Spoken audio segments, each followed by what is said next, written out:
And first of all, I want to welcome the people who are in the gallery this evening, many of them who fought for many, many years.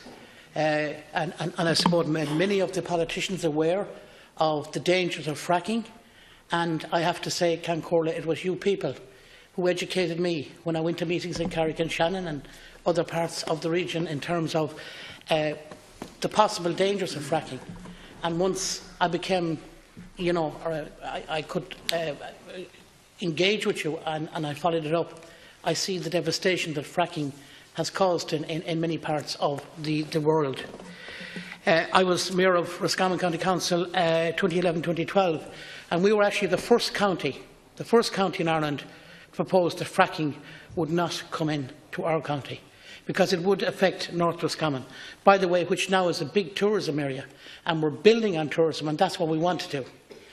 I have to say that we have to be very, very strong about this, and I have to acknowledge the role of Deputy McLaughlin in this and how he pushed this continuously, and we all got in behind him to support him because we've seen the danger that was coming. We don't need fracking in Ireland, and fracking is not suitable for a small island country dotted with lakes and rivers and hills and valleys. It would be a disaster for this country, and I'm glad to see right around this chamber that there's support for the bill and that we're all at one on it, because it's something that I am determined we must keep out of Ireland. We don't have the vast areas of land that you can develop this. It would be a huge mistake, in my view, to allow fracking in the country. And while I have great respect for Deputy O'Dowd, I can't agree with him on the one of fracking. I do agree we have to address the issue. I do agree we have to, wind energy, solar energy, yes. But I'll tell you the one way you deal with the wind energy, and I've had to deal with this on my own doorstep, and I've paid a heavy price at times because I've tried to get a balance.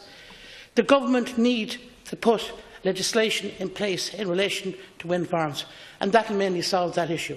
They also need to do it in relation to solar.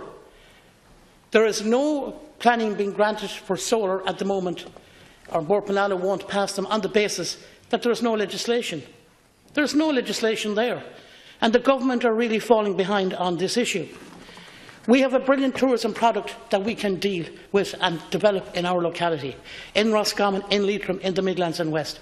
And that's where we, Cancorla, that's where we want the money spent, and that's what we want to develop.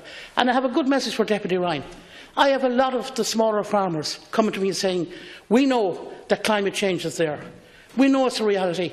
We probably don't want to say it publicly, but we know it's a reality. There are masses of young people, whether they come from rural or urban areas, saying climate change is an issue. And I came from a rural farming background, and I accept in this chamber that climate change is an issue. But we have to have a balance, and we have to understand that farmers have to survive as well, and rural Ireland has to survive. But I think it's working together, working closely together, that we can ensure that everybody's situation is taken into account. And by the way, it's not the smaller or medium farmers that are causing a problem in relation to climate change. And they need to be protected to a degree as well. And by the way, if you look back over the years, the greatest custodians of our environment was the small and medium farmer. They love nature, and they protected nature. So it's very, very important that we acknowledge that in anything we do. In relation to wind energy, I've had discussions with people involved. I've discussed them with Quelch. I'll be having further discussions. And yes, Deputy O'Dowd is right. We need to include the communities more. And one thing that should be done, and should be developed by government, is when the regulations are brought in, where a wind farm is developed, one turbine should be given to the use of the community within a 5 or 10k area, so that they have free electricity. You have to engage with those people, you have to include them, and if we develop solar energy, if we develop wind energy, we don't need fracking in our back garden, and we don't want it.